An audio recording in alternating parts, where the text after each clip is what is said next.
It smells so nice. They're beautiful, right? Okay, Need a little water, but they're beautiful. Thank you. Thank you, dear. Thank you, dear. Wow, it's beautiful. Thank you, dear. Thank you, dear. Thank you, dear.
Sashi Pugi Jeshin Metotram Riralin Shin Dem Padi Sangye Shindu Miteruagi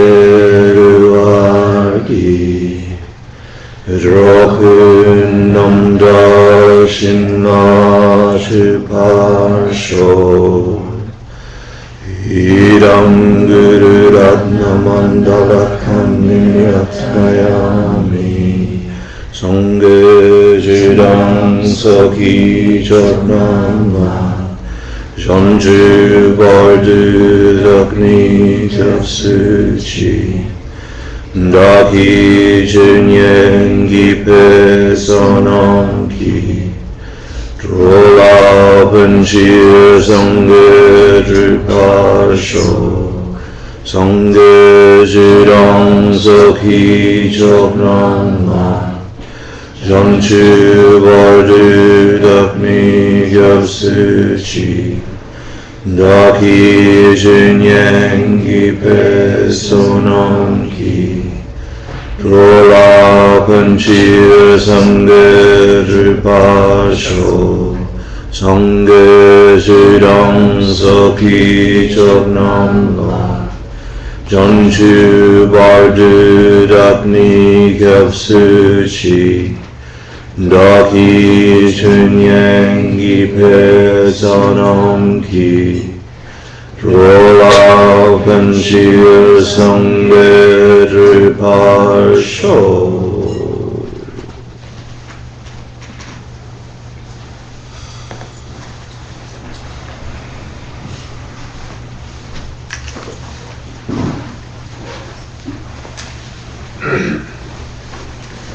Sitting comfortably with your spine straight and your eyes closed, please be aware of the breath passing through your nostrils.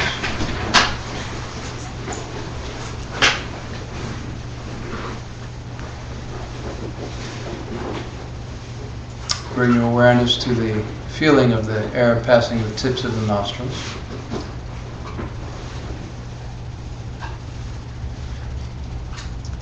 And count 7 rounds, beginning with an exhalation and an inhalation, completing 1 round. If your mind is distracted from that sensation, start over.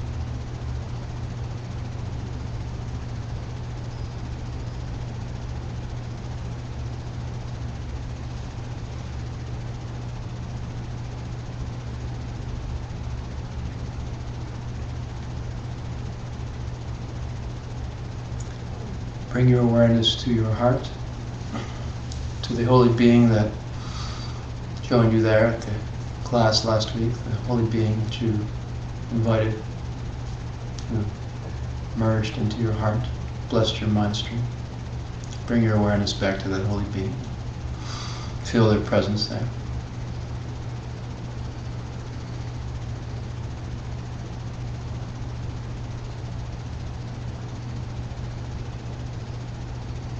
Invite them to manifest here in the room in front of you.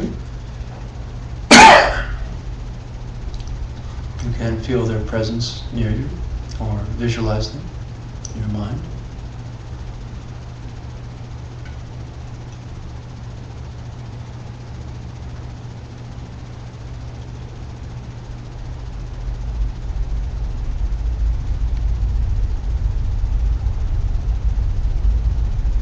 You can bow down to them, prostrate in your mind, honor them, be respectful.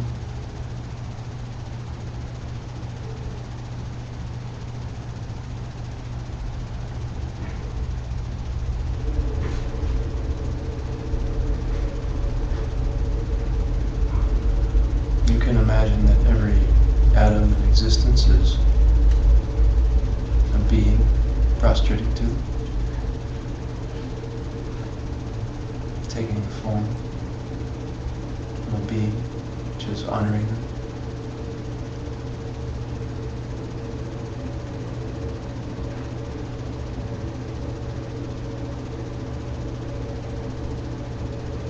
And you may offer them some exquisite, beautiful, precious, sublime thing for their senses to partake of and enjoy.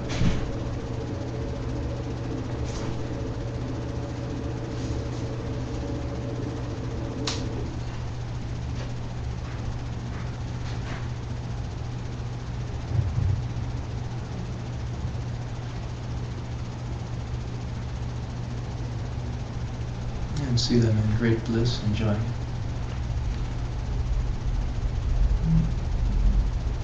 Everything is bliss to them, equally.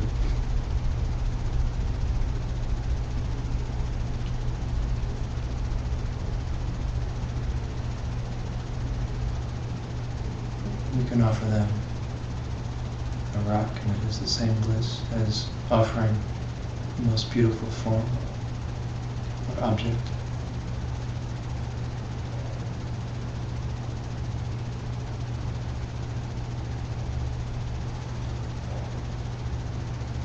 Feel your own goodness, get in touch with your own goodness.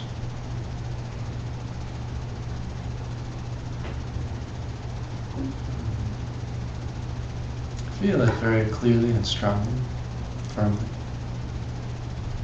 Your virtue.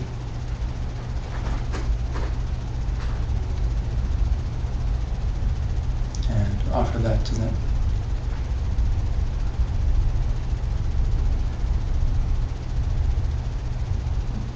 Offer it to every being in existence. This pleases them.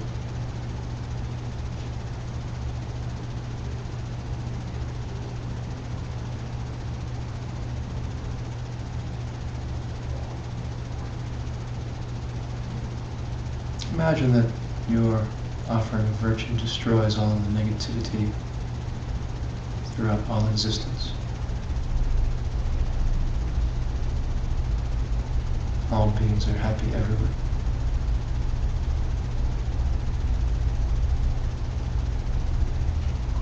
Try to see it clearly and feel it clearly, the joy of every being in existence.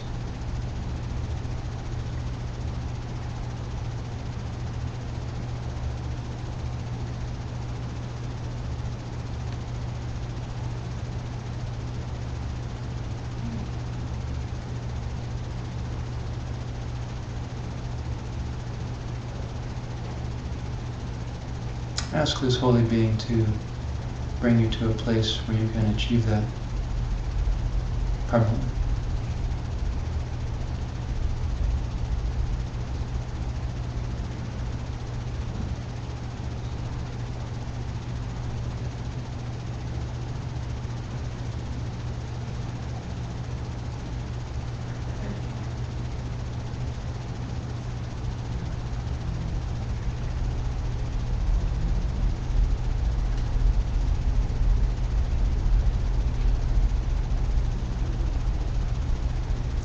this pure state and pure intention to every living being for their benefit.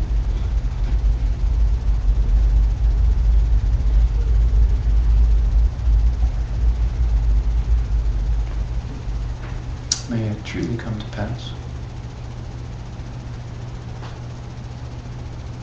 Ask the Holy Being to grant their blessing that it may be so.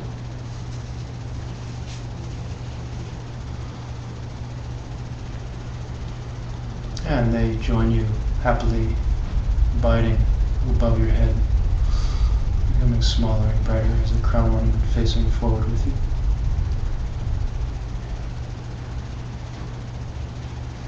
So homage to all holy beings here and everywhere, all places and times.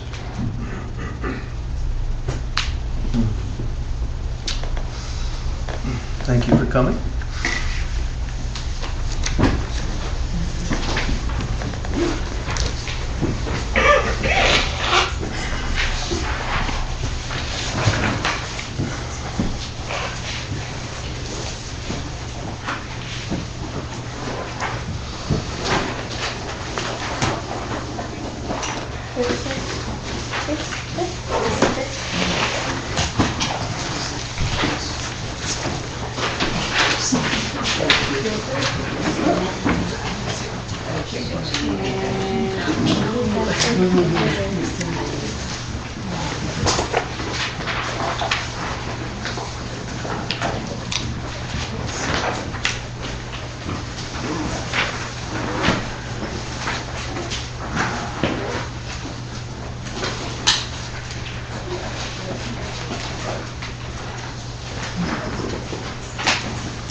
Maybe I will do video for the next 2 weeks.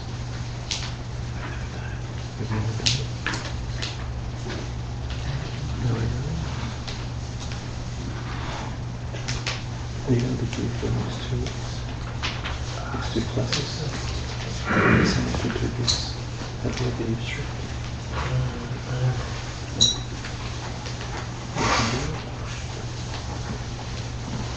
I'll show you. Okay.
So this evening, we're moving on to secondary mental afflictions. Last week we spoke about 6 primary mental afflictions, right? And so tonight we'll cover 20 secondary mental afflictions and then start to move into the 6 perfections of a Bodhisattva, which are the basic activities of a Bodhisattva. So we'll get into that at the end of the class this evening. We'll go through the 20 secondary mental afflictions briefly, because they don't need much description. We're intimately familiar with them already. Probably. Fairly likely, right? So, please say, wow, that's a lot of Tibetan. Wow, that's a lot of Tibetan. We're done. Please say, Nyenyun. It's a secondary mental affliction. And they're called secondary because you get them after you have the primary mental affliction. There are two explanations. One is you have one of the main mental afflictions, and then as a result of having that main mental affliction, lots of other afflictions sprout up in your mind. You have another half dozen secondary mental afflictions, for example, following on to the main mental affliction. So that's one reason why they're called secondary, because they follow second, right? And they're also called secondary in the sense that they're not as significant or big or powerful as primary mental afflictions, right?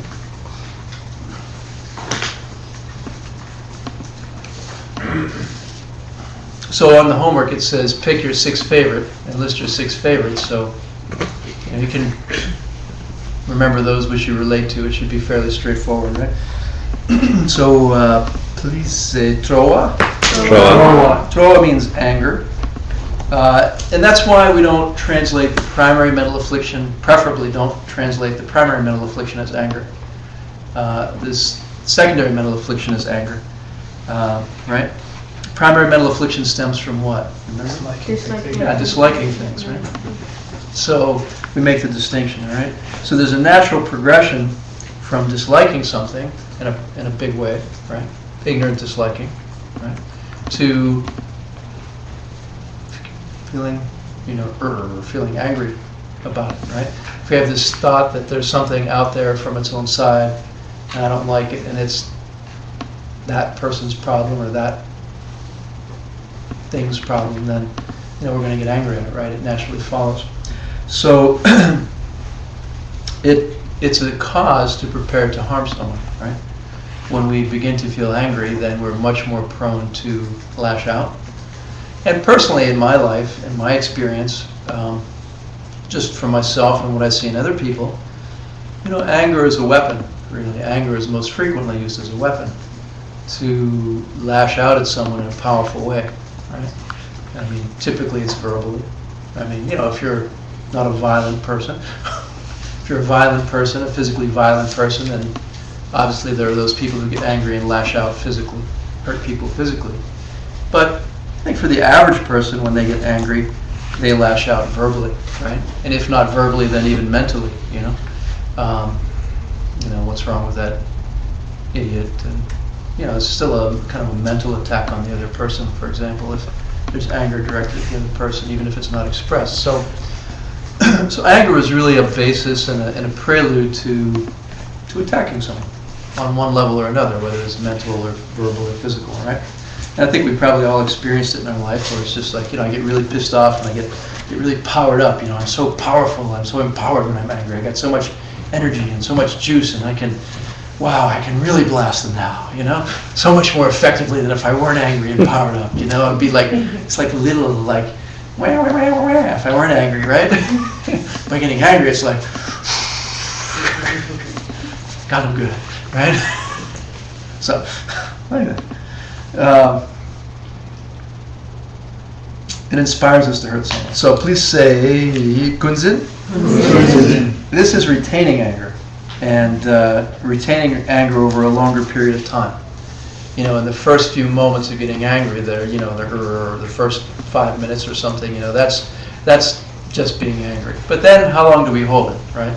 How long do we retain the anger? How long do we carry it? I think I told a story a couple of weeks ago about somebody making a comment when I was visiting California years ago, and I went back years later and saw him. I was ready for him to let him have a piece of my mind, you can carry things for years, right? I mean, you might carry it for, a day or a month or, 10 years, right?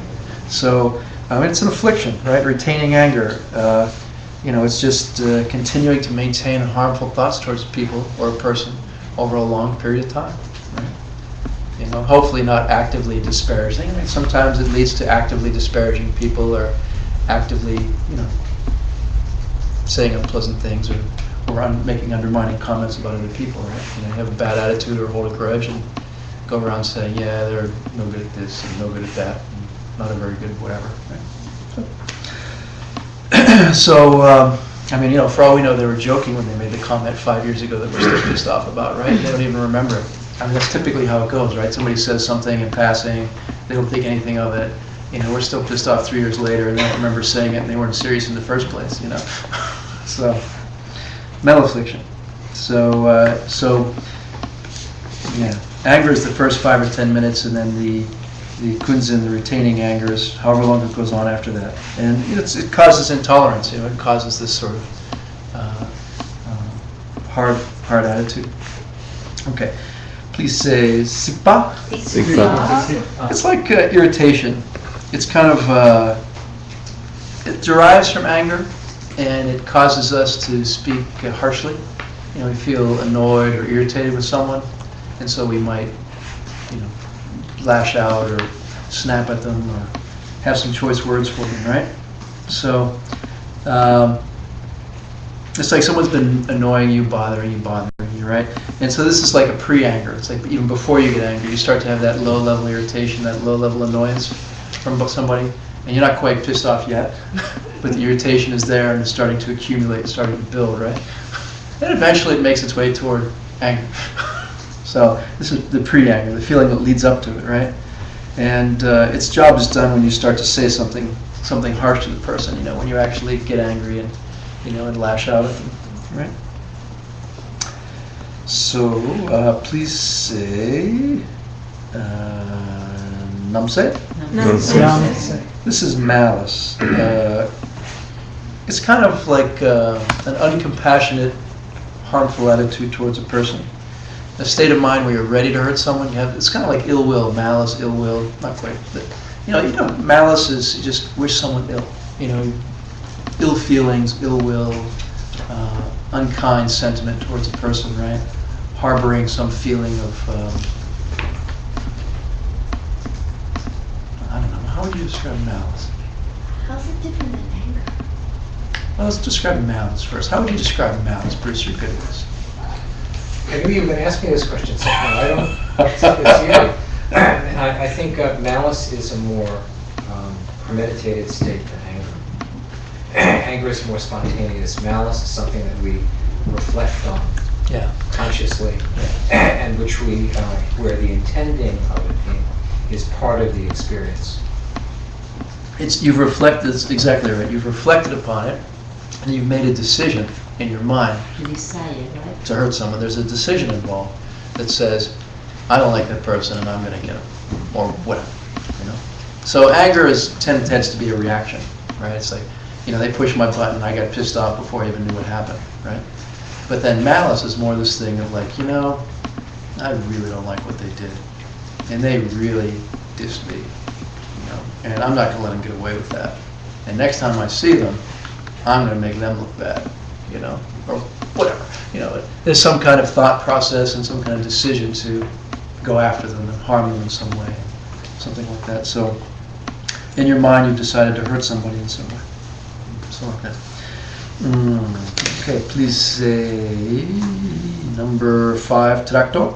Tracto. And this is jealousy, and it's actually comes from anger. It's a part of anger.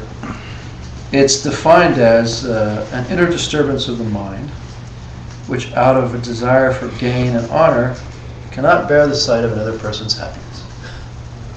Right?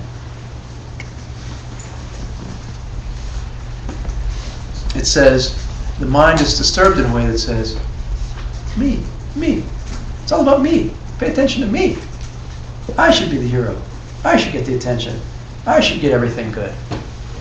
What the hell are you not giving it to them for? Right?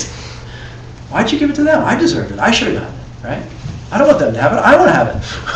Right? Isn't that part of pride?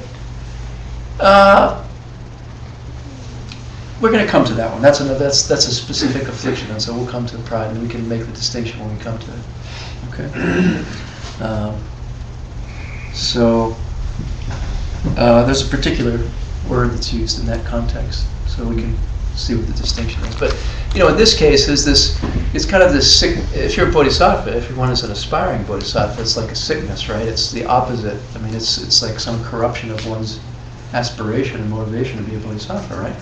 Because we're saying, look, I want every single being to have every good thing in life. I want every single being to be happy. I want every single being to get everything they want. I want everybody to have everything they want all the time. And then somebody gets some little pitiful thing, like a new pair of shoes or something, and you're like, well, shit. Why do I have those shoes? Why do they have those shoes?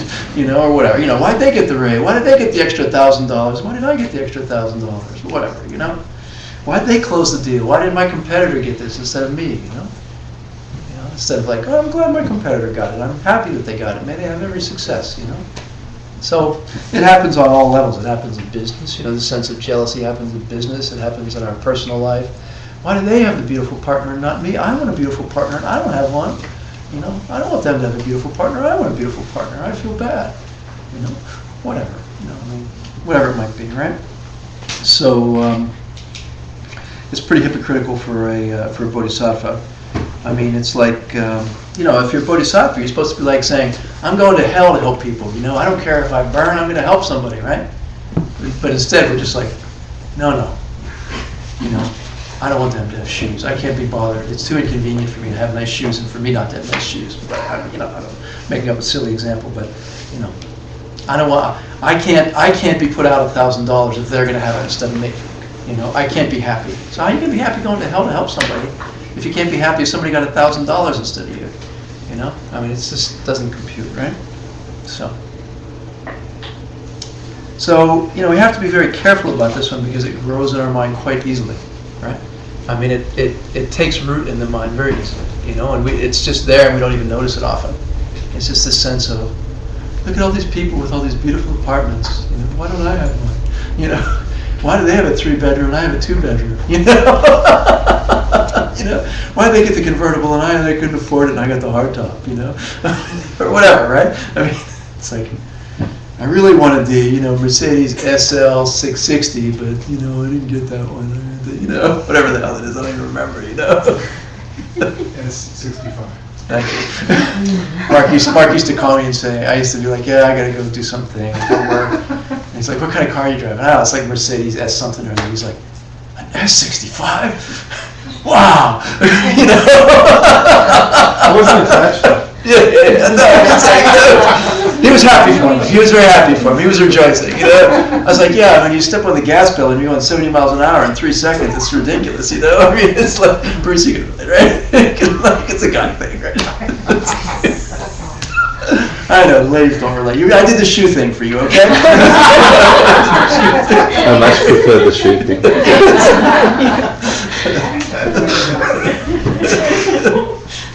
I try to balance it out a little bit, right? All right. There's the auto show for anybody that's interested, happening right at the moment. Auto show for all of you fans. All right. Joyce, right? I don't think women are walking in the street jealous other women's street. All right, you gotta help me out. What would a woman be jealous You'd be of? surprised. You'd be surprised. See, well, we have some votes for shoe jealousy here, okay? I have friends who just pay attention where people glance. If they won't pass away.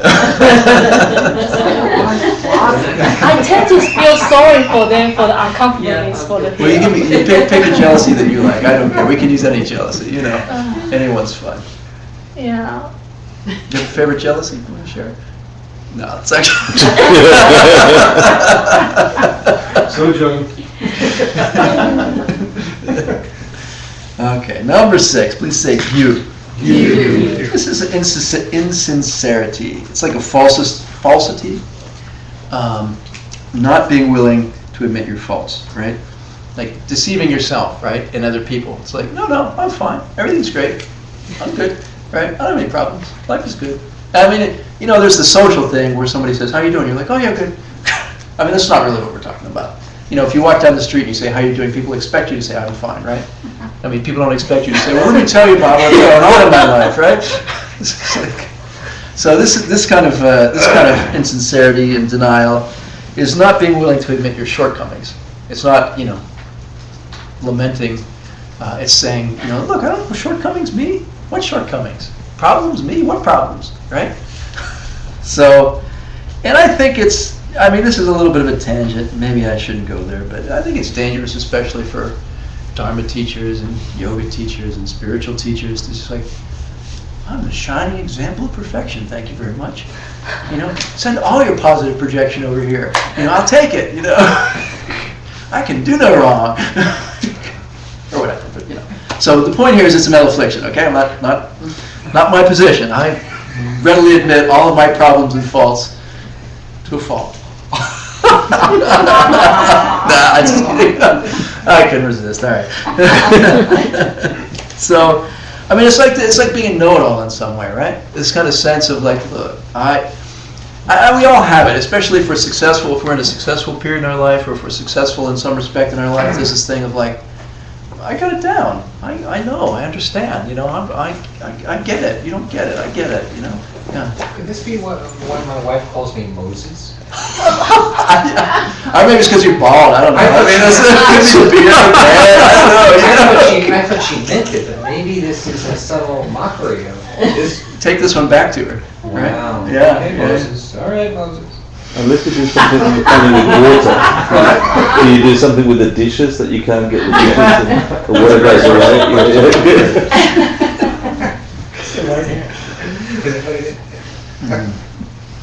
Yeah. I know in my case, for example, with my wife, it's very easy for me to get very stuck up and, and arrogant, like, listen, you're at home with the kids all day, I got it figured out, I'm out in the world, making things happen, doing things. Just listen to me, I got it worked out, okay? I know. You don't know. I know, right? Doesn't go over very well.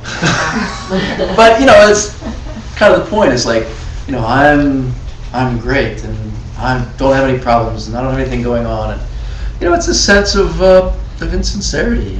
This one is more about not admitting your faults. It's like saying, like, I don't have anything wrong with me. It's all about you, honey. Right? It's more that version of it, right? What's different than pride? We're going to come to that. We're coming to it. We got 20 to go through here. So it's on, no doubt it's on the list somewhere, right? So, okay. So, but the problem with this one, the problem with this kind of insincerity is that it blocks us from being open to receiving spiritual knowledge and spiritual teachings, because the sense of, I know, and I got it figured out, and there's nothing wrong with me, and I don't have anything to fix. It's very easy then in one's spiritual path to be like, no, I don't need to do that. I mean, you hear teaching about being compassionate or whatever, and you're like, well, I'm already compassionate, right? And you hear teaching about whatever, I don't know, pick your topic, right? And you just think, oh, I'm okay. I do pretty good with that. So there's a sense of this not owning one's faults blocks one and prevents one from really doing the work that one needs to do to progress in an evolutionary spiritual sense, right? If we don't think there's anything wrong with us, we're not going to try to fix anything, just in a practical, common sense way, right? So walking around going, there's nothing wrong with me, we're not going to make too much progress in our spiritual path, because we're already perfect, we're pretty close to it. So there's some element of sincerity necessary, right? Being willing to own our faults. And I have to say, just from my own personal experience, I think the more one is willing to dig into their dirt and own their faults and be honest about their problems, the better the practitioner they are and the better the teacher they are, simply because they're being sincere and they're being honest. And something I always admired about Holy Geshe Michael is he's very, willing and openly saying, yeah, I look at girls in the Port Authority and I shouldn't be, and I admit it, and I'm really jealous of Art Engel and I shouldn't be, and I admit it, and I'm really doing this thing and I shouldn't be doing it, and I'm not doing my altar and I should be, and I admit it, So that's how you can improve, and the opposite is also true. So, right? Okay, so please say Yoa. Yoa. This is pretense, and this is pretending to have qualities that you don't have. Right? Like, I'm a great spiritual teacher, I know so much. I'm such a scriptural authority, and I'm very fluent in Tibetan. Right? Well, that's not going to work, is it? I have to find something else to pretend about. It's that desire for honor, that desire for praise, that desire for status, approval, right?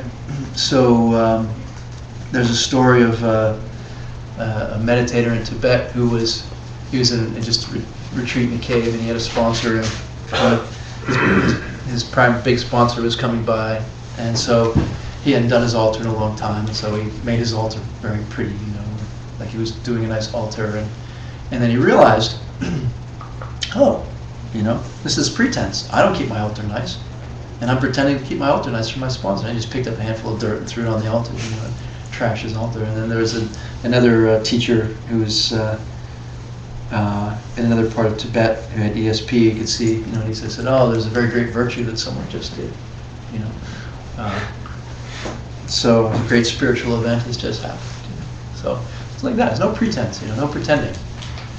It's like, does everyone behave when the teacher's around? Does everyone behave nicely when the big teacher's around?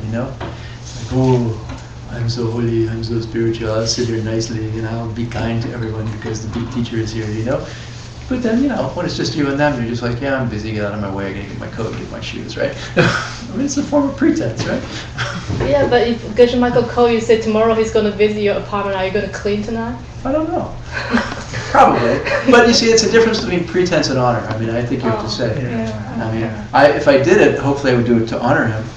To think, oh, some holy being is coming, and I want to be respectful and honorific and and to receive this holy being in the proper way and show them great respect and and devotion and and faith and So hopefully it'll be some kind of positive motivation. So same as that person in the cave, if he did the altar for honor for the sponsor, then which would be okay. Yeah, we're talking about pretense here. So, the idea is having this pretense of pretending that something is a way that it's not. Like if Geshe Michael was coming to my apartment and, I cleaned it up and made it all nice and was like, don't I keep a nice apartment, Geshe Michael? don't I have a nice clean apartment? Don't I live nicely? Then it's kind of pretense or something, is it? Or whatever, or you order in a great meal, or you cook a beautiful meal and it's just serve it up to the Lama and it's just like, all right, great cook. What am I doing? Or whatever, Yeah. I don't know if this is relevant, but there's a thing in coaching children where you say, don't be afraid to make mistakes. So if a kid's so worried about what we're talking about right now, they're not going to really learn anything in a sport or in school or something. But if you're not all caught up with this, what we're talking about, then suddenly you're free to be honest and to make mistakes and try very hard to be your best instead of holding back because you're afraid of being seen as something you're not. Yeah, there's an element of peer pressure too, I suppose, in some respect, right? Yeah. Society expects certain things, our peers expect certain things, our teacher might expect certain things, our family expects certain things. So, it's like, pretending that you were cleaning the apartment when your wife comes home when you were like really reading a magazine or something, I don't know, it's silly. It's not pretending to have a good quality, but it's pretense. It's just, and so that, pretending, you get it, I don't need to keep going on. So, okay. Number 9, please say. 8, thank you. Notsa mepa. This is a lack of shame, which is, if you're ashamed to do a bad deed, you're worried about what other people are going to think, right? It's like, if I do this, people are going to see it, what are they going to think? I'll be embarrassed, I'll be ashamed, right? So that would be having shame, right? So this is a lack of shame. Like you don't have that quality to hold yourself back because of what anybody would think, right? So it's like, normally we would have some kind of spiritual self-esteem that says, this behavior isn't worthy of me. I'm not that kind of person and I don't do that kind of thing, right? Even if no one's around, even if no one would see me, even if I'm alone in my room, and nobody would see me squash the bug, It's just like, no, I don't do that. I'm not that kind of person. It doesn't matter if it's annoying me or no one knows, So,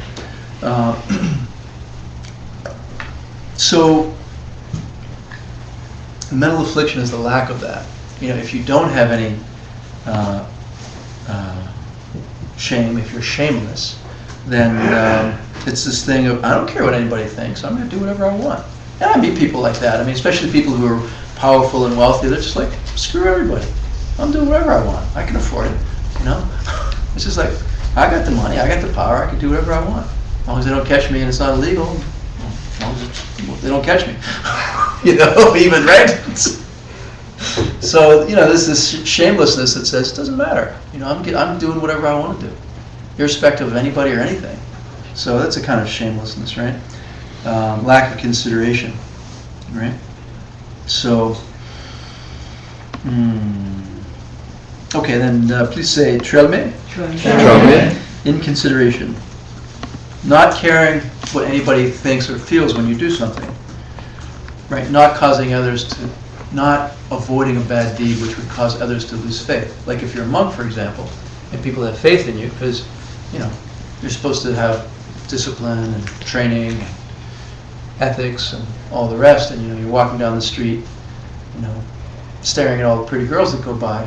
It could be a source of women losing faith, perhaps. Or, if you're seen stealing, right? If you're a monk and someone sees you stealing, then someone's going to lose faith in you or perhaps in the Sangha because you're engaging in behavior which is a source, which can cause people to lose faith. So, not considering the effect on others, the Abhidharma Kosha says that any time we do any non-virtue, it involves one of these last two mental afflictions. Either not having shame within ourselves, I'm not this kind of person, right? Or not being considerate of other people. I don't care about the impact on other people, and I don't care about, whether it causes other people to be upset with me or lose faith or whatever the case might be, right? So it says anytime you do anything wrong, either we don't avoid a non-virtue because of our own spiritual self-esteem, or because we don't have the consideration about how it might affect other people. Every mental affliction we do is for one of those two reasons, according to the Abhidhamma Kosha. Right? Consideration relative to ourselves or consideration relative to others. Right?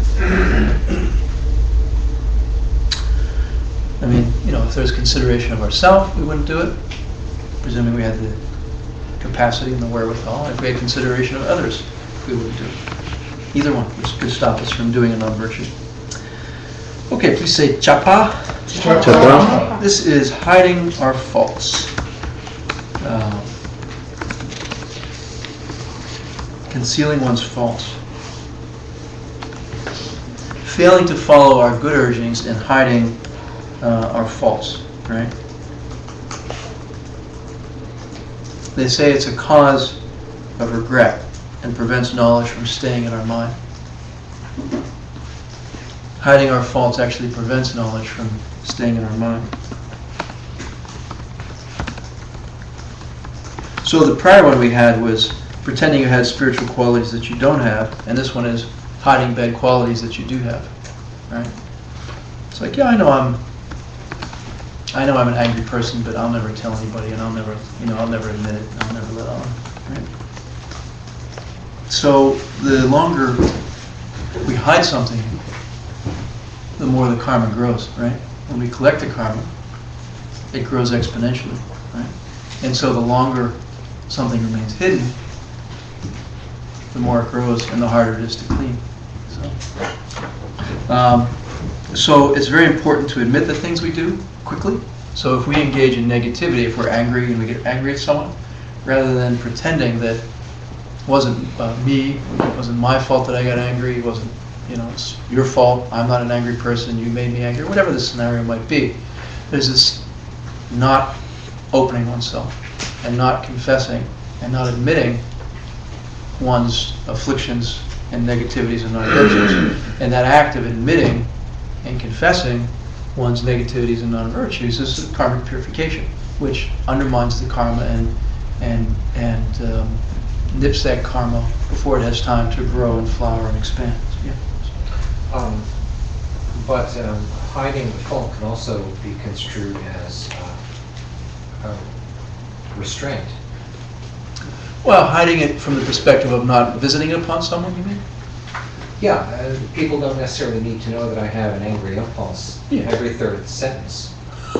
It's probably to their benefit not to know that. It's probably to their benefit, and I think if we were to test it in a parallel universe, and they were aware of it, if I made them aware of it or simply let it express spontaneously, they'd tell me, why don't you hide your faults? And they'd be right.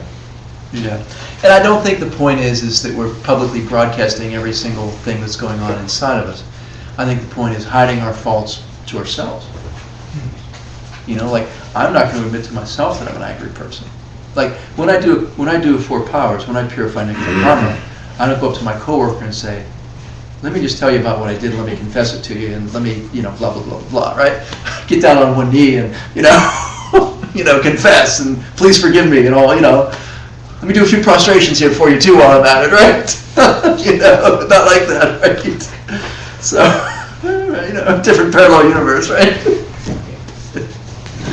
So, but the point is in our own mind. The point is within ourselves, right? Like when I do my karmic purification, it's in my mind, I'm thinking about, I was just very angry, and I shouldn't have been, and I regret it, and I'm going to restrain myself, and, yada, yada, yada, right? So that's, I think, more the point here. The point is about dealing with the karma, And if we're in denial and hiding to ourselves and hiding our faults to ourselves, then we're not dealing with the negative karma we're collecting, and it's expanding and growing. That's how I interpret this, and that's how I read this. So it's important to admit our negativities to ourselves, and in confession even to other people. It's like if we have bodhisattva vows, right? And we break certain bodhisattva vows, we're supposed to go to another person and confess, right? Or in sojong, to the assembly and confess, right? And people will know sooner or later. If I walk around going like, No, I'm not angry. No, I'm not angry. Everybody knows it's going to come out. Everybody figures it out sooner or later, right? So this great effort to hide my faults and hide my problems and be in denial about my faults and problems, sooner or later, cat's out of the bag. There's not much point trying to hide it anyway, because people know, people catch on, people get it, right? And so better to just be an open book, and to just, if we have a bad quality, to admit it to ourselves and to confess it and to clean the karma, to deal with it, right? And so from a Buddhist perspective, the idea is admitting everything about ourselves, first to ourselves. I remember in my younger days, when I was younger, I was like, this epiphany, I was like, wow, I'm really an asshole, I never thought of myself as an asshole before. But I guess I have to think of myself as an asshole sometime. It's just like this light bulb going off, right? It's like this revelation at a certain age, 20 whatever, or 30 whatever, right? Because we only think of ourselves a certain way. I mean, typically, I'm this kind of person and I'm not that kind of person. And from my experience, and I think typically in life, there's this tremendous resistance to not being the kind of person I am in my own, identity system loop, right? I'm all these things and I'm not these things, and that's me, right? So we start to mix that up, it becomes uncomfortable, right? Maybe I am this thing over here and this thing over here and this thing over here that I've always told myself I'm not. Oh, and they're not good things, and they're not nice things, and they're not pretty things. Oh, crap, Now what, right? So that's, I think the flavor here that we're talking about. It's not necessarily an obvious thing, and it's not necessarily an easy thing to stop hiding our faults, because we have an identity system, a tape that plays that says I'm not that, and I'm not that, and I'm not that, and I'm not that. And some way, probably are. It's a matter of cracking through to it, right? And getting clear on it. So I personally think it's a great spiritual accomplishment to get clear on what all of our crap is, because then we have a real basis for doing the work we need to do to clean it up and become pure. How can we become pure beings if we're not willing to be honest and sincere and open about our junk and our afflictions and our problems, right? I think it's very common at a certain point in people's lives to just, be like moths attracted to the light, I just want the light, I just want to be close to the light, but first there's darkness to clean, to deal with, right? Not to be too Jungian or anything. So, just from a karmic perspective, just from a Buddhist karmic perspective, we've got a lot of negative seeds to deal with. We've got a lot of negative afflictions to deal with. We've got a lot of negative impulses to deal with.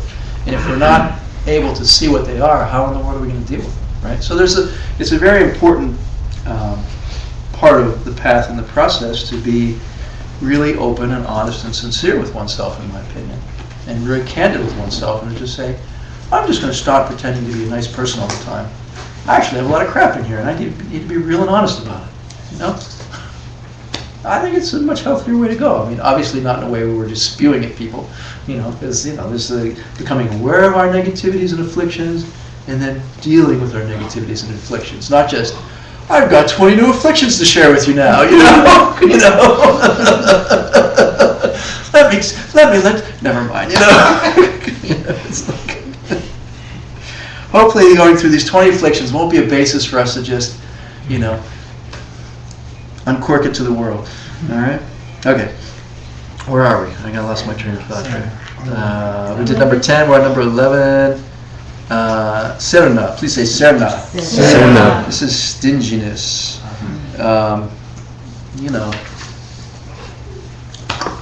Anybody feel stingy once in a while? Yeah, it's a sense of I don't want to give him $1. I only have $10 in my pocket. I don't want to give that. I don't want to, okay, I don't want to buy lunch today. I could buy lunch for that person. I don't want to buy lunch today for that person. I want to keep my money. It just goes on and on and on, right? I don't want to pay for the taxi. Let them pay for the taxi.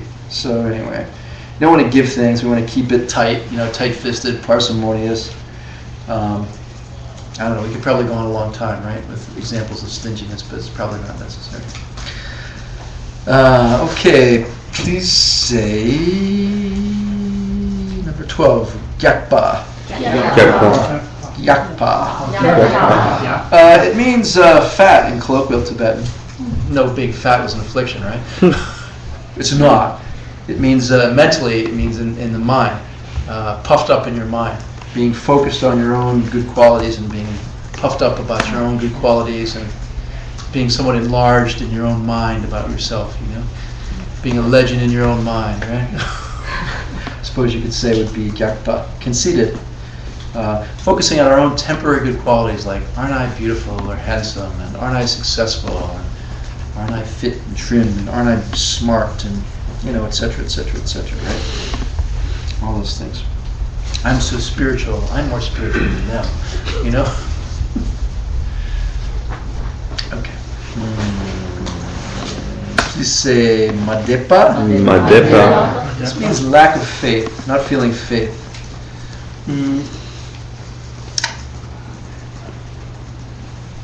This one's interesting, you know? I mean, are there holy beings out there? Probably. I mean, we're here because we think so, right? I mean, I think it's a safe bet if we're in this room, we probably believe there are holy beings out there, right? So then, how many feelings of faith do we tend to have, you know? Like, do we walk around feeling faith? Or do we walk around with this, like, sense of real faith in our heart about, like, holy beings? Is it like, God, I really admire the quality of holy beings, and they're so wonderful, and they're so fantastic, you know? Or is it sort of kind of taken for granted, right? It's like, God, did I just meet an angel? Well, it's okay. It was not like any big deal. It wasn't special, right? I mean, yeah, they'll come again another time. I don't have to pay too much attention, right? I mean, so this is like, how do we position and how do we relate to high spiritual beings or qualities or objects, right? And I know in my life I've had this sort of sense of laziness about it. It's just like a lack of admiration for high spiritual beings because of some kind of laziness, you know? And it's definitely a mental affliction for me. It's the sense of, yeah, they're holy, or yeah, they saw emptiness, but, you know, why should I get all bent out of shape about that? You know, why should I get all worked up about that? Or why should I change my day because of that, you know? Well, you know, whatever it's going to be, right? It's like, okay, so I meet a holy being once in a while. So what's so special about that? I mean, it's this like crazy mindset that somehow we get, which is an affliction, which says, oh, someone's an Arya. Well, that's nice. What's for lunch? You know? Or, you know, someone is a great realized being. Oh, that's nice, but I'm busy today.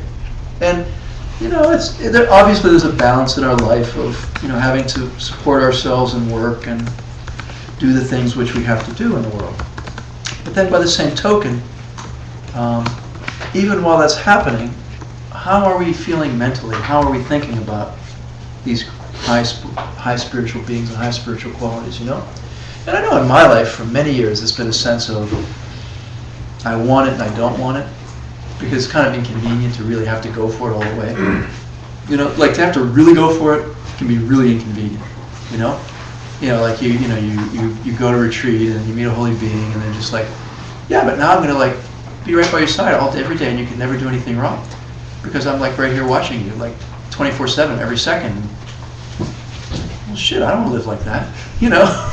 I want somebody like watching me. They're not like the ultimate mother or father like standing right next to me like forever, saying like, oh, you know, God, you know, no, thank you, you know, right? So it's this crazy affliction, right?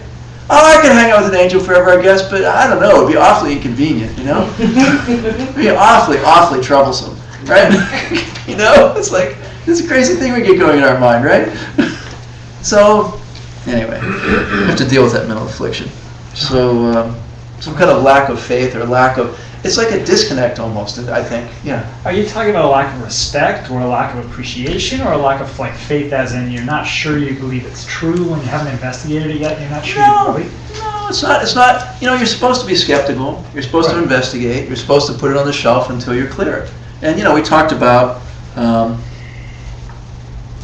not doing that, you know, last class or prior class.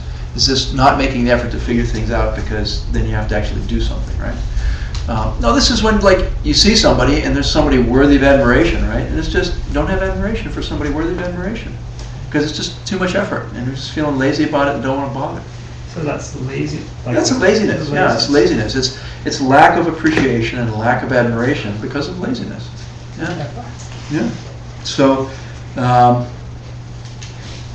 spiritual laziness, right? No, sorry. I mean, like, look, let's say you see the Dalai Lama, right? And you're just like, oh, yeah, that was nice. I mean, like, how often does the Dalai Lama come to New York, right? And maybe we buy tickets and maybe we go see him and we sit in the audience and you go there and you go, okay, that was kind of cool. Saw some people I knew, socialized, you know, did the Dharma, you know, haven't seen you in a while thing, you know. Look, we're here together, isn't it cool? You know, saw you with the Dalai Lama too, you know, saw you last year. But you just don't feel that admiration for him because of some kind of spiritual laziness, right? Oh yeah, he's a nice guy. You know, yeah, he does good things. It's like, how is it that somehow in our mind and our heart we can't get excited about it, and can't get enthusiastic about it, and can't get behind it, and can't really fully appreciate it? You know what I mean? So that's how I see it. I mean, that's how I take it. You know, and so they call it a lack of faith. You know, it's a lack of admiration based on laziness. You know? Lack of faith, which translates to a lack of admiration because of laziness. I mean, if we had a lot of faith in somebody, we'd be going way out of our way to, you know, to do what they say and all the rest, right? So, okay, lelo, please say lelo. Lelo. It's laziness, laying low, easy to remember, right? Ultimate lelo is to not take joy in spiritual things. Lack of joy in doing goodness, right? I mean, there's also ordinary laziness, which is watching a lot of late night B-movie TV and, you know, lying around because you're tired and lazy all day, right? Me lying around and just reading, you know, sort of People magazine all day Sunday or whatever, I don't know, you know, meaningless activity, pointless activity, right? Gossip, idle talk, all the rest. You're going to take me to task for People magazine. I knew I shouldn't use People magazine as an example. I subscribe. Yeah. No, this is a really important subject, I think, for me anyway, so I just wanted to share this whole laziness thing. And then before you spoke about sharing things with others that you've done, and Bruce mentioned kind of keeping it to yourself if it was this constant stream of shortcomings and spiritual shortcomings. I see these all as somehow linked together because of, I guess this is a question. It's not it's a question statement. Okay. I recognize this really in my life, and I think it's very serious, and it's periodic, and it's clearly our mind working to keep us from enlightenment, right? Because it's peaks and valleys. You know, I don't think if this stuff happened all the time, we wouldn't be here. I wouldn't be here. But I see it manifest in extraordinary ways for a period of time and then go away. And sometimes it's kind of a rebound from having some sort of amazing experience. You know, then this happens, and then I am watching B-movies at night. Seriously, and I can't stop it. It's an expression, right? You know what I mean? I don't really watch B-movies, but I do stuff like that, right? That's why I cut off cable, man. You know, yeah. I don't even have to. But I like watch stuff. I watch myself do things like that. Yeah. So it's a rebound. So it really is our. So I guess my question is to you: what do you see as the cause for that? For which part? For the rebound, or? Well, I guess for laziness. Like it is our mind that's doing that to us, right? I mean, I'm trying to get into the sweet spot on the laziness and on both of these last two things. Yeah. Madepa and Lelo. In particular, because that's where we are right now. Right? Like what causes laziness? It's our mind messing with us, right? Yeah. We all have our own particular and unique afflictions, you know. Some people are over-disciplined. Some people are relentless and drive themselves and never rest. And it's a kind of suffering, you know. Where they're hurting themselves, you know, and causing themselves pain and suffering because they can't rest and they can't stop.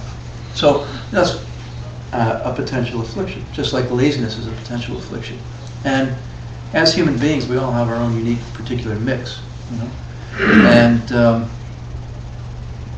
you have to say that, and we'll come to it later, hopefully, is that, you know, the power of rest is one of the appointed powers of a bodhisattva, you know. And we have to find our own sweet spot and our own balance. And everybody's different, has that different mix of afflictions, right? Part of the fact of being human is being afflicted. I mean, that's what we're talking about tonight, right? You know, which of the 20 secondary afflictions happens to be up at any given time? Well, you know, it's in rotation, isn't it? You know, to whatever degree and mix. We're going to have time. If we're human, which I don't know if anyone is, but if we're human, we're going to have these various afflictions in our mind, you know? And to me, it's about making efforts to be the kind of person that we want to be in a positive way, and accepting on some level that the fundamental nature of being human is to be afflicted. Right? I'm going to have one or another affliction. It's just a question of which one. Okay? And my job, my personal view, is my job as a spiritual practitioner is to just be constantly fighting the good fight. You know, not thinking that in some perhaps I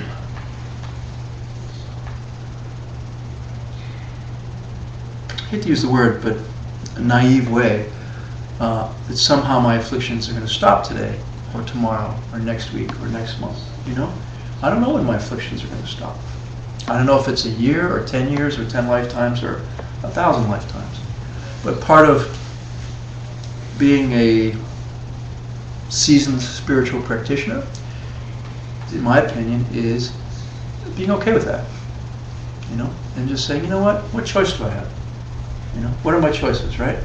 I either fight the good fight every day, however long it takes, you know, whether it's a day or a year or, you know, 1,000,000 lifetimes, or I know, you know, in which case I'm just doing random acts of neutral and negative karma by and large, you know, and that's just spiritually stupid once one is educated.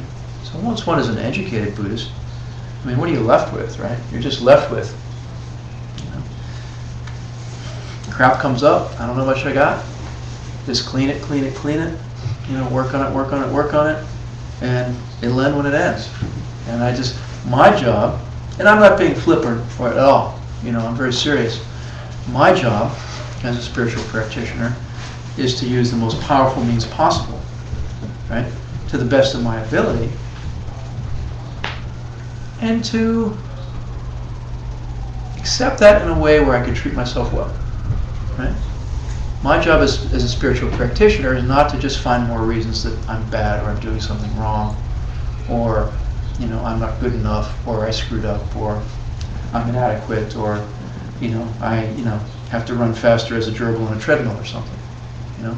So my job as a spiritual practitioner, personally, is to seek out the most powerful means that I can, to make the most efforts that I can, engaging with those powerful means, to try to devote as much time and energy and effort as I can in my life to pursuing those most powerful means, to get the best results I can. Now that's all I can do. You know, I mean, I'm whatever level of intelligence or stupidity, I'm whatever level of, you know, time and availability, you know. I mean, but look, if my life circumstances are such that I have, you know, 30 minutes a day or 10 minutes a day or 3 hours a day, you know, am I making good efforts at that to apply myself appropriately, powerfully, you know, to get the best, most results that I can? And not just using my spiritual path as an opportunity to, you know, as the scriptures say, turn an angel into a demon. You know, we don't want to turn our practice into something which is making us suffer. You know, it's supposed to be something which is making us happy, bringing us higher and higher, and to a more sublime and, you know, exalted state. So, so if the affliction is laziness, you know, we could end up wasting our precious human life, you know, reading books and magazines and watching TV and going to cafes and strolling through the park and not engaging in powerful practice. By the same token, we could be strolling through the park and engaging in powerful practice if one is trained and mindful. Right? So it's not to say that walking through the park is bad and we have to just sit on our cushion every spare moment and never get off of it, or we have to be reading a book every spiritual book every spare moment and never stop, or we have to be going and feeding someone every spare moment and never stop, because we could be thinking negative or neutral thoughts while we're feeding people, while we're reading a spiritual book, while we're running the Dharma Center and all the rest, right? So it's not about the outer objects, and it's not about the hours in the day on the cushion or anything else. It's about the percentage of the time that we are mentally engaged in virtue, and by extension, verbally and physically engaged in virtue. If the mind is not engaged, then the rest is pretty empty. So, I think, Holy Geshe Michael is so beautiful in this way because, in his recent teachings, it's just been, look, lie down in bed at night. Think about the good things you did and feel happy. Just lie down, Lie down and relax, goddammit, Just look at the frickin' ceiling and think about all the good things you did and feel happy, That's a great spiritual practice. Well, I don't know if that answers it. Did I answer it? Maybe not. Yeah, you did. Okay. Because I had separated those two particular ones out from the rest and not dealt with them the same way.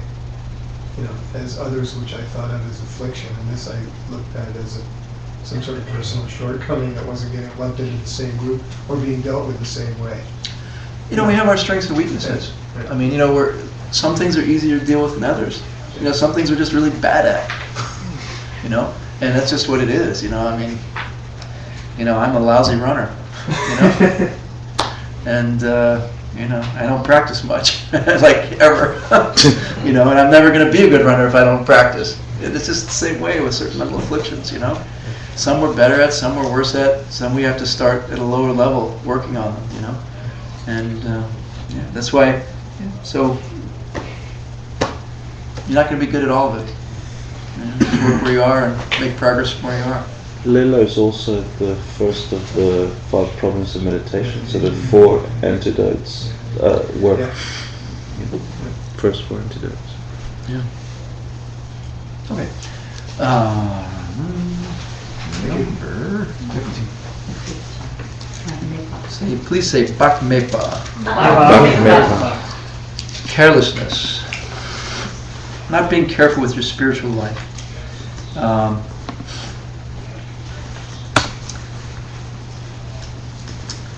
There's a story of a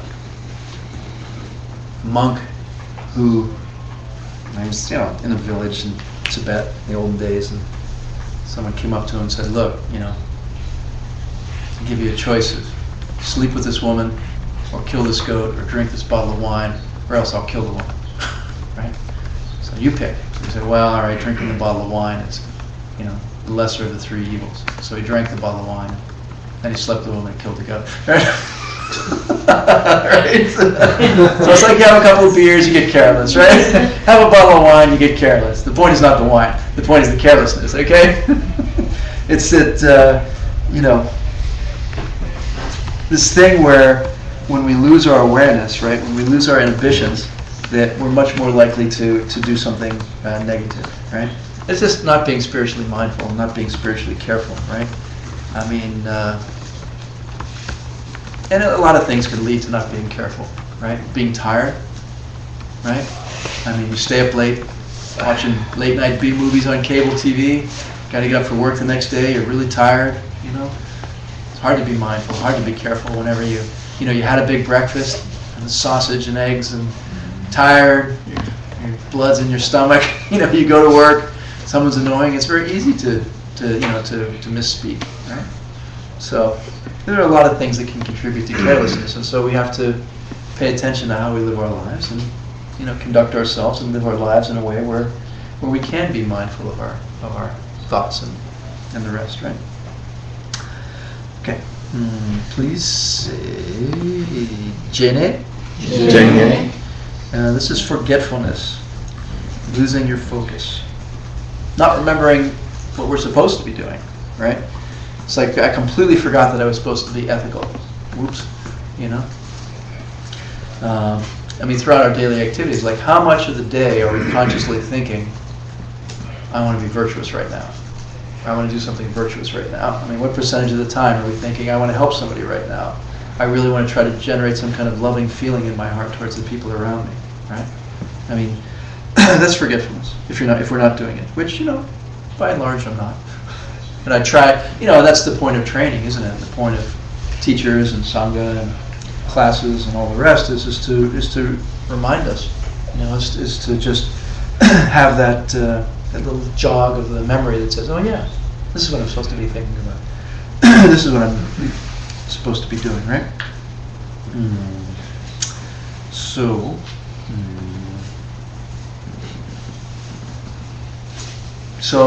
you know, it's the same with meditation, right? We have this mindfulness during our meditation where we're trying to be watchful and bring our awareness back to what we're supposed to be doing, right? You know, we have the watchman in our mind that's saying, hey, remember, you're supposed to be visualizing the Buddha. I'm supposed to be thinking about breakfast. Bring it back to visualizing the Buddha, right? It's just the same as in meditation or in retreat. Is we have to bring ourselves back to that awareness and bring ourselves back to that mindfulness, right? What we're supposed to be thinking about. So you do your purification practice in the morning and you say, okay, you know, I was really unkind to my partner yesterday. You know, I got upset with them and treated them badly or gave them attitude, and so I'm going to really, you know, I restrain myself and purify that negative karma, and for the rest of the day I won't give them attitude, you know. And then, you know, they irritate you, and by the middle of the day or by dinner time you're giving them attitude, right? I mean, you just forgot. You know, forgot what was promised in the purification in the morning, right? In the karmic purification in the morning, it's like out the window and gone. You know, the mindfulness is not there. And so that forgetfulness just takes over the mind, and we're just not even paying attention to what the core of our life is, you know? I mean, if we're serious spiritual practitioners, we're going, the core of my life is being a bodhisattva and being ethical and being wise. You know, then we get up off the cushion or walk out of the classroom and just go like, blah, blah, blah, blah, blah, yada, yada, yada. What's for dinner? What am I going to do? And it's just like nothing there, right? It's gone. Forgot already, you know? Like, how long does it take to forget? Well, it's an affliction. It's one of the 20 main afflictions, right? Secondary mental afflictions, right? Is that kind of forgetfulness. So it's also called an obscuration of a virtuous object, the opposite of recollection. And they say it supports mental agitation. It's a support for mental afflictions. All right? Obscuration of? It's just an obscuration of the mind. You know, what you're supposed to be doing is obscured. It's not clear. You don't see it. You don't recollect it. Right? The virtue that we said we're going to focus on all day has been obscured by our obsession about what's for breakfast, or however you want to think about it. Forgotten. Right? So it supports mental afflictions. You know, having this forgetfulness about what we're supposed to be doing then opens the door for the mental afflictions to take up residency within the mind. Right? Because if the mind's not filled with virtuous thoughts, then it's available like a vacuum. You know, nature abhors a vacuum. Yeah.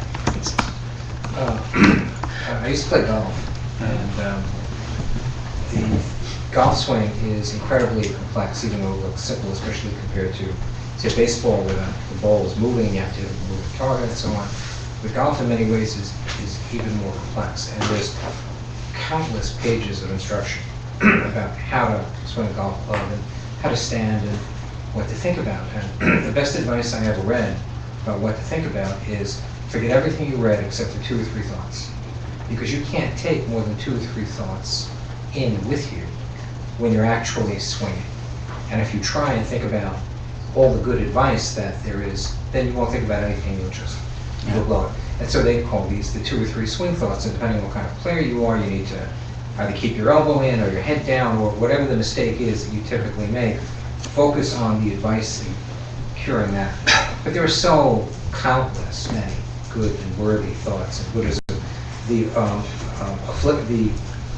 overlooking of any of which will send you to one variety of hell or another, that it's hard to, it's just, where do you begin? I'll tell you where you begin. To have a fruitful mindfulness. I'll tell you, you only need one swing thought What is it? as a Buddhist, depending on whether you're sutra or tantra, right? Yeah. Either way. The Bodhisattva vows, one of the Bodhisattva vows, right? See every being as a teacher. With a capital T. Right? And it's the same thing at the tantra level, right? That is the antidote to every problem. It is the answer to every issue. It is the way to behave in every circumstance. There is no other instruction you need. So I'll give you one swing though. Sorry. I couldn't resist, dude. Golf books, they need to get it down, man. They need to cut it down, right? Just keep your head down through the swing. I don't know. I don't know about golf. I don't know anything about golf. Nobody knows anything about it. All right. Especially the players. All right. So, but it's true, If you remember that all day, every day, life will become radically different. Life will change radically quickly. That's it.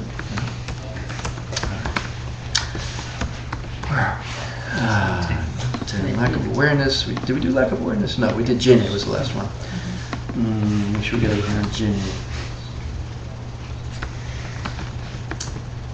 Yeah. Okay, please say Shishin.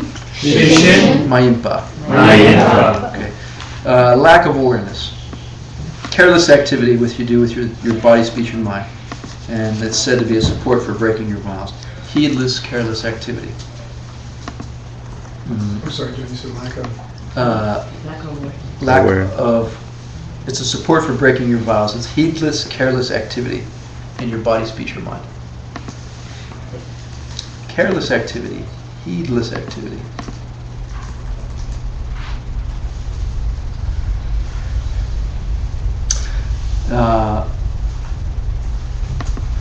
Shishin means some kind of awareness, self-awareness, and Mayimpa means not being that way. Right? So, like in meditation, we have the alarm, the watchman, who's setting the alarm to say, stay focused, stay aware, do what you need to do, right? And so this is not having that. The watchman is gone. The watchwoman is gone. And when the mind starts to wander in meditation, the watchman says, bring it back. Right? Similarly, as we're going around the street, there's nobody home saying, "Whoa, watch out! You're starting to drift. You're starting to head into some bad behavior there. Bring it back." Start to go towards telling an untruth or lying, or start to go towards deceiving someone. There's nobody home saying, "Ho, back it up, back it up." You're not supposed to be doing that, right? So there's no watchman there, right? Watchwoman there. So there's no one waving the red flag. There's no watch person waving the red flag saying, "Danger, Will Robinson, danger, Will Robinson. Don't do it, don't go there, don't." So the red flag should be going off in the mind, and nobody's raising the alarm, right?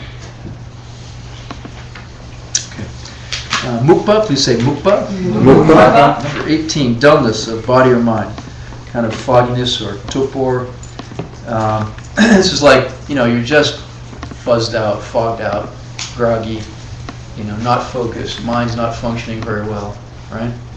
You're tired. That's what I was saying before. You ate a big meal, you're tired, your brain is half turned on and half turned off, likely you're going to make a mistake.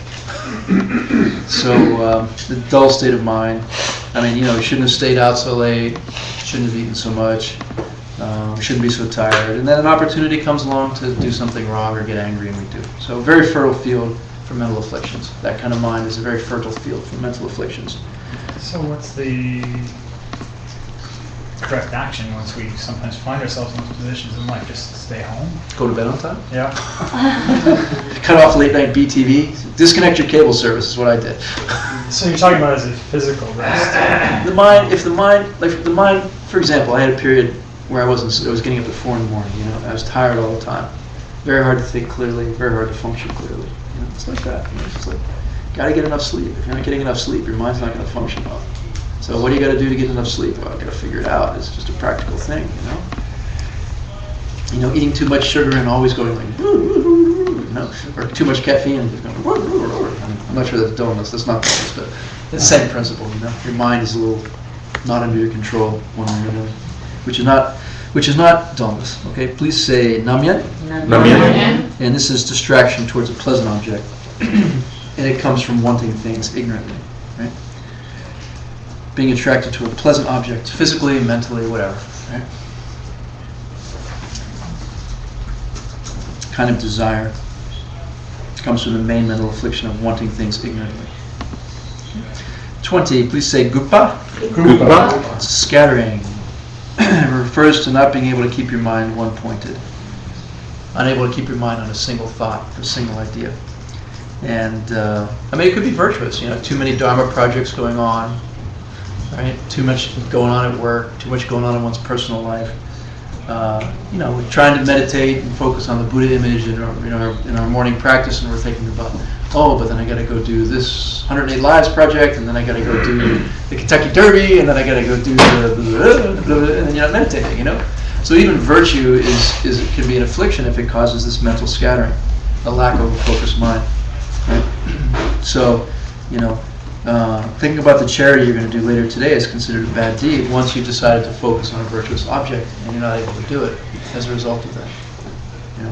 If you sit down and you say, I'm going to meditate, I'm going to focus single-pointedly on this virtue, and your mind is drawn off, even by a virtue, it's an affliction. Right? Anyway, and as you progress higher in your path, the idea is to engage in higher virtues and let go of lower virtues, such that the mind is not distracted and not split and scattered and all over the place. And as one's mental capacity increases, great, do more projects, but not in a way where the mind is split and scattered and unable to stay focused, right? We don't want to have a mind which is distractedly going from one thing to another, right? I remember Holy Geshe Michael telling the story about Dorje Chantarchen, where he asked his teacher, for the sadhana that we do, he asked his teacher, Trijang Rinpoche, he said, there's like 100 visualizations you're supposed to be doing in this meditation. How is this single-pointed concentration? How is this, how is it meditating on a single object and not having a scattered mind? And Trijang Rinpoche said, it is one object. It's one continuous movie from the beginning to the end. You're focused, your mind is focused on a stream, on this movie, without break and without interruption. And it is one object. It's a 2-hour-long, object. The point is not that the mind is still and never moves. The point is that the mind is focused on what it's trained to be focused on. It doesn't go off to other things, right? So, focusing from beginning to end on a sadhana is single-point concentration, even though the visualizations are moving in a progression, right? So, Master Shantideva says you should get attached to fighting your mental afflictions. And we're going to talk about, Master Shantideva gets into this thing about attachment and aversion, and we'll do it after the break. Okay? So we did the 20 mental afflictions. Try not to have them during the break. Enjoy otherwise, if you can. Thank you, John.